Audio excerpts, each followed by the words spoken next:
शुभ बिहानी सबैलाई सिद्धै गतेबाट आज फाइनल खेल बिहानै उठेका छौँ होइन। हिमालहरू आतुर छ हामीलाई स्वागत गर्न, सबैलाई स्वागत गर्न जो गतेमा आउनु भएको छ। सुन्दर बजार नगरपालिका वडा नम्बर 5 अनि 40औं कालिका युवा क्लबको वार्षिक उत्सवमा 40औं गहते कप गहते कालिका कप मुलकोट खेल मैदानमा भइरहेछ। आज शुभ बिहानी गहतेमा चाहिँ के का लागि आइन्छ होइन, गहते चाहिँ किन आउने त हामी गहते भन्ने कुराहरू यहाँको विशेषताहरू म देखाउन गइरहेको छु। विशेष गरी आज म उत्पादन सम्बन्धी त देखाउन सक्दिनँ। अहिले यताउता चाहिँ के देख्यो भने गरौँला। मन्दिर, त्यसपछि यहाँबाट देखिने दृश्य अवलोकन गराउँछु। त्यसपछि यहाँ पाइने अर्ग्यानिक खानाहरूको बारेमा पनि अलिअलि बनाउँछु। हामीसँग रहनु होला लमजुङ स्पोर्ट्स अनि यो ब्लग हेर्दै गर्नु होला है त।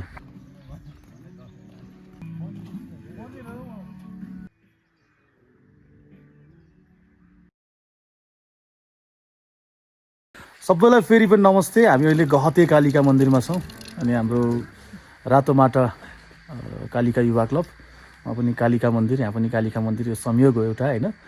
अनि विशेष गरी चाहिँ तनहुँदेखि लमजुङसम्म फुटबल खेल्न आइसकेपछि यो गाउँ कस्तो छ, यो गाउँको मौलिकता के छ, कला संस्कृति के छ, यहाँको धार्मिक आस्था के छ र यहाँबाट के देखिन्छ भन्ने कुरा नै अनुमान गर्न र एउटा फुटबलमा पनि विकास गरौँ, सहभागी बनाऊँ अनि यहाँ पनि घुमेर आउँ आफ्नो नजिकको ठाउँहरू भनेर केटाहरू आइरहँदाखेरि चाहिँ यो चाहिँ गहते कालिका मन्दिर हो होइन।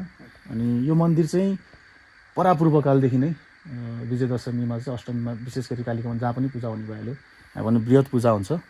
अनि यहाँको अलिकति भयानक कुराहरू पनि छ कि मन्दिरसँगै यो चाहिँ हाम्रो संरक्षणमा हामीले सफा गर्नुपर्ने कुराहरूमा पनि जोडिन्छ। यहाँ चाहिँ मन्दिरको परिसरमा कसैले अब पिसाब फेर्ने यताउता यो फोहोरहरू गऱ्यो भने चाहिँ पानी पर्ने यताउता हुन्छ भन्नुहुन्छ कि होइन। हिजोदेखि नै धेरै त्यस्ता घटनाहरू पनि भएको छ अरे। हामी त्यही भएर यो कुरामा हामी अब यो भ्यू टावर मुलकोट जाँदैछौँ, यहाँ पनि भिजिट गर्छौँ। गहते कालिका मन्दिर यो विशेषताहरू भएको ठाउँमा हामी धेरै सरसफाइ पनि देख्छौँ अहिले गयो भने। म किनभने अस्तिदेखि आयो नि त पहिलादेखि, त्यही भएर यहाँको बारेमा थाहा छ। केटाहरूले पनि सबैजना घुम्न आउँदाखेरि चाहिँ फोहोर नगर्ने, यताउता नगर्ने, दर्शन गर्ने, ट्याक्क यहाँको भ्यू टावर हेर्ने, यहाँको कृषि उत्पादनहरूमा चाहिँ हामीले विशेष आफ्नो महत्त्व राखेर चाहिँ आयो भने यहाँ केही सिक्न पाइन्छ, दर्शन गर्न पाइन्छ है त। ठिक छ केटा हो ल।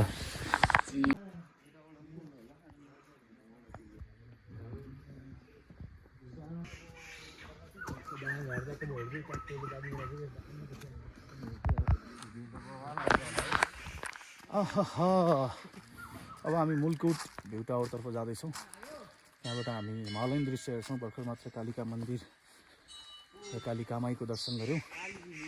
बवाल छ ठाउँ, फोटो खिच्ला छ ठाउँ छ नि बाटो होइन।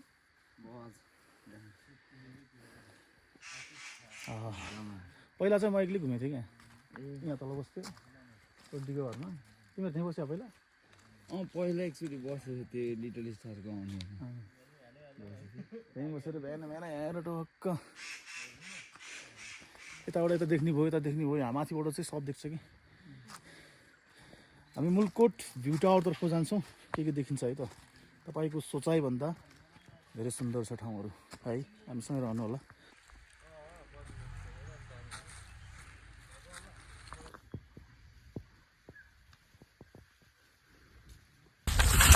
ओ गेट चाहिँ पुरानो भएछ है। रातोमाटा र बाँसखरको कति कस्तोमा हो उता यता? रातमाटा, क्युरी पानी, बाँसरका माथि। बाँसखरको भन्ने नाम नि फुटबलले चिनाख्ने।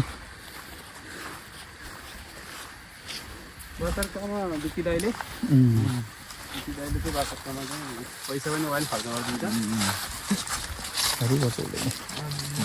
यो टावरै चाहिँ छ कि छैन होला त्यहाँ र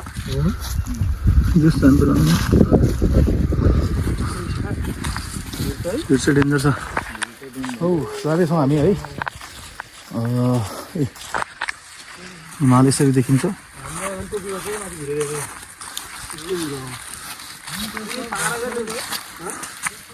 गहते आएपछि फ्रेस हावा हो है अनि यति पिस शान्ति छ। आँखा अघि हिमालले अब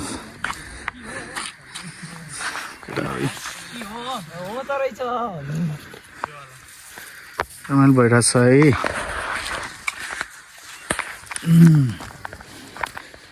मुलको भ्यू टावर अब चाहिँ थोरै उकालो बाटो आउँदैछ तपाईँ पनि आउनु होला एकचोटि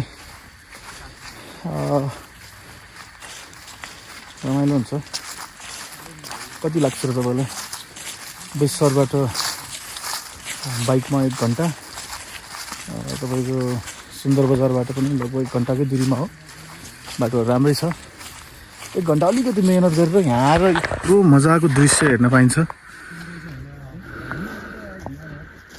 हैन यस्तो सुन्दर दृश्य हेर्न पाइन्छ कालिका माताको दर्शन गर्न पाइन्छ यहाँको अर्ग्यानिक कृषि उत्पादन अवलोकन गर्न पाइन्छ मिठो अर्ग्यानिक खाना खाएर फर्किन पाइन्छ यति भइसक्यो 1 घन्टा दुःख गर्नु होला एकचोटि आउनु होला है त हतिमा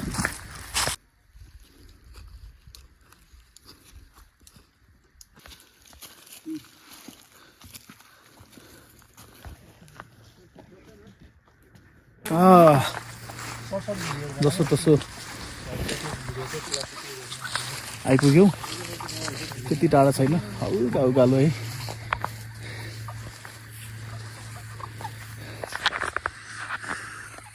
यस्तो छ ठाउँ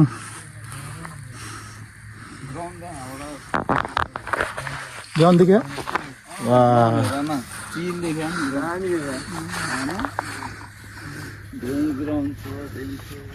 यहाँबाट फुटबल हेर्नु मिल्दो रहेछ यार लाइन एउटा हान्नु मजा क्या अलिकति यो रुखहरू काटिदिनु भने दामी देख्दो रहेछ मेरो लाली रस टिपेर त्यहाँ राखिदिनु पर्ने साधन भाइ गर त्यो लालीतिर यसो सल्लो टिपेर जानु हुँदैन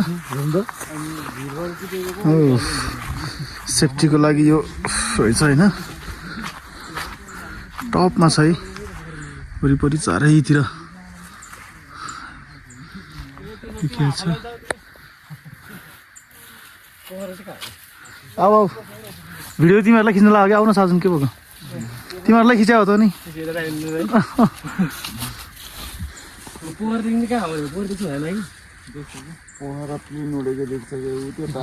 अहिले त अब त्यो सबै उस भयो नि त धमिलो भइदियो नि नत्र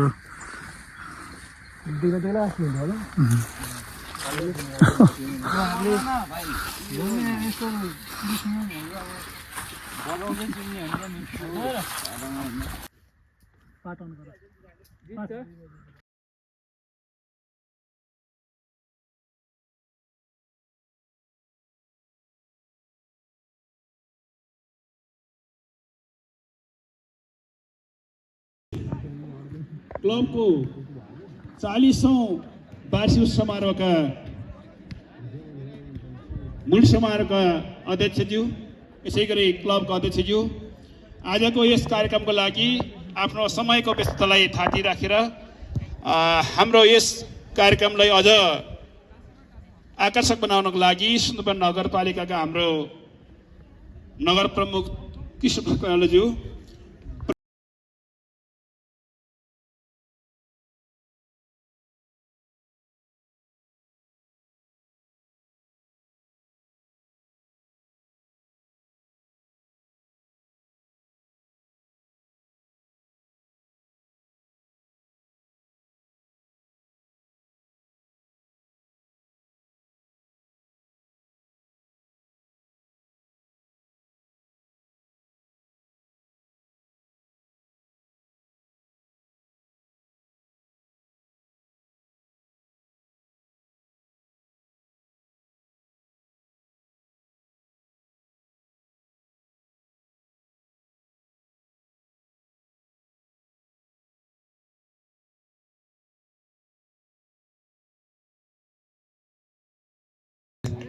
आयुष्मा घलेबाट 5000 उहाँको भयो एक प्रसाद ग्रुप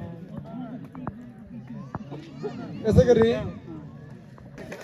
ऋषभ कुमार ऐसे कर रहे भीमदुरा ऐसे कर रहे संतोष मौरते ऐसे कर रहे सुजन राणा मगर ऐसे कर रहे इंद्र बहादुर गुरुङ ऐसे कर रहे प्रकाश गुरुङ ऐसे कर रहे प्रकाश गुरुङ संपूर्ण जनशक्ति क्लब भेटरन्स टीमका साथीहरू कृपया सम्मान एवं पुरस्कार राशि ग्रहण गरिदिनु होला। साथसाथै समूह पनि उपस्थित हुने गर्नु होला कृपया यसै गरी खुल्ला तर्फको द्वितीय हुन सफल कालिका एक्लो प्रातबाट सम्पूर्ण साथीहरू पनि एकदमै तयारी अवस्थामा बस्दिनु हुन हार्दिक अनुरोध गर्दछु यसै गरी प्रथम स्थान हासिल गर्न सफल हुनुभएका जनशक्ति विभाग क्लबका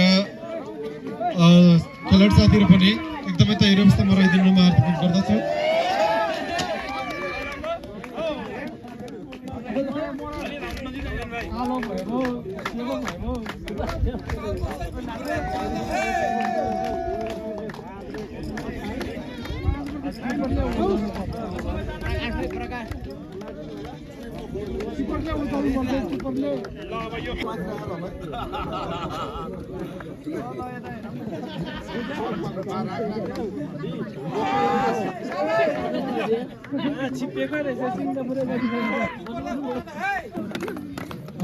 द्वितीय पुरस्कार नगद रु 80,000 रुपैयाँ सहित यो सम्पूर्ण यो आयोजक टिमको तर्फबाट हार्दिक बधाई ज्ञापन गर्न चाहन्छौँ एकदमै तयारीको साथ बस्दिनुमा हार्दिक अनुरोध गर्दछु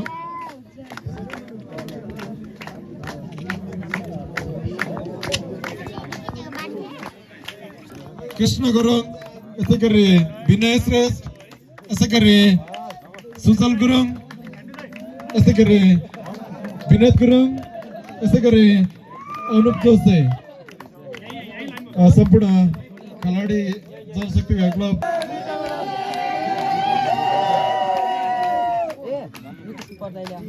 आयो